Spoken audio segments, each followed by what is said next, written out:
Today we're going to be putting the new water mechanics in Minecraft 1.13 to good use, because we're going to be creating a really simple, incredibly fast and awesome looking elevator that you can build in your survival world. And the best part is, it only takes this much space. To do this, we're going to need a 10x4 area, and the first thing that we're going to be doing is we're going to be creating our little entrance. So you want to place a sign on this side and a sign on this side, and then we've got pressure plates down at the bottom which are going to be activating the redstone, but also they're going to be stopping all of our water flying out. The next thing that we've got to do is we've actually got to create our chamber, so it's going to be a 2x2 space, because that is going to make your life so much easier when it comes to building this thing, and you can use any blocks that you want for this. I personally just like the look of glass. Once you've made your chamber as tall as you want it to be, the next thing that we've got to do is head back down to the bottom and start work on some redstone. So you've got to place 2 sets of regular pistons facing in both directions like this. Then underneath your pressure plates, we're going to be placing in our pulse extender. Now for relatively small elevators, you can get away with a pulse extender that looks a little bit like this. For any bigger elevators, you're going to need bigger pulse extenders, and we'll be taking a look at that later on in the video.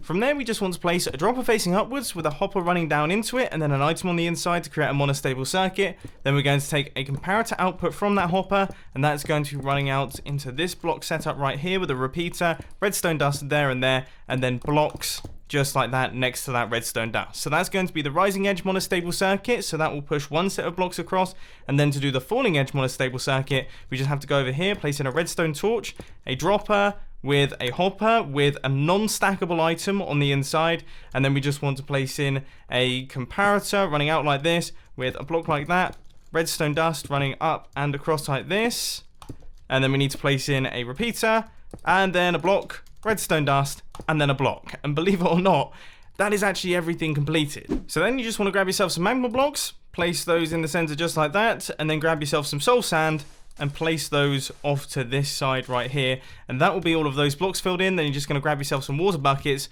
and this will explain why we created a 2x2 shaft area, because what you want to do is place water here and then water here, and if you're in survival mode, this will create an infinite water source, which means that you can then refill your water buckets and you can go up to the next level, and then the next level, and the next level. So if this was to be a 1x1 chamber, so just a little area a bit like this, then obviously you wouldn't be able to do that, and you'd keep having to go up and down grabbing water buckets, and it would take absolutely ages. So this is a much better way of doing things. So let's give this a bit of a tester. What we have to do is hold shift click on the way in, and we get launched up onto the surface, and then eventually when the pulse extender finishes, those magma blocks will drop in place, and we can drop right the way down to the bottom without any issues. I mean, how smart is that?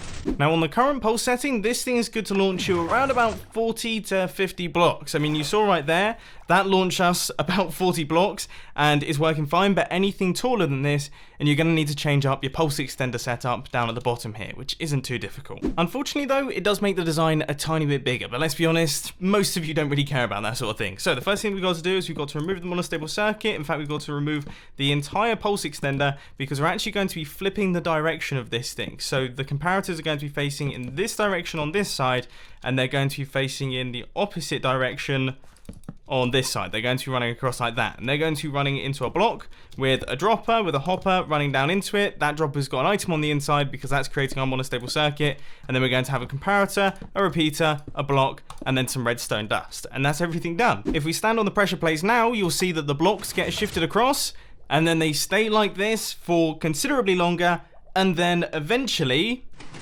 they get pushed back across to magma blocks. So that should sort you for relatively tall elevators, but if you need something bigger, then you're gonna have to extend out the pulse extender even further.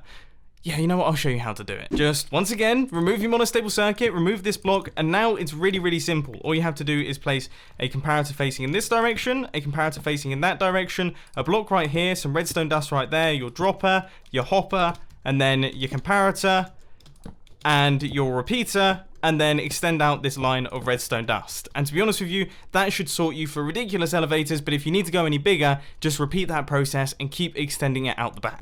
So there we go, ladies and gents. That is the simplest piston elevator that you can build in Minecraft 1.13. It's incredibly easy, incredibly fast, and incredibly effective. It's been one of the most requested tutorials I've seen on my YouTube channel, so I really do hope you enjoyed. If you did, please sure to that like button, and if you really loved it, then make sure to subscribe. But thanks for watching, guys. This has been Mumbo, and I'm out. I'll see you later. Oh, and as usual, latest film on the filming channel, new mini documentary released yesterday. I'm sure you'll enjoy it. Link will be on the end screen.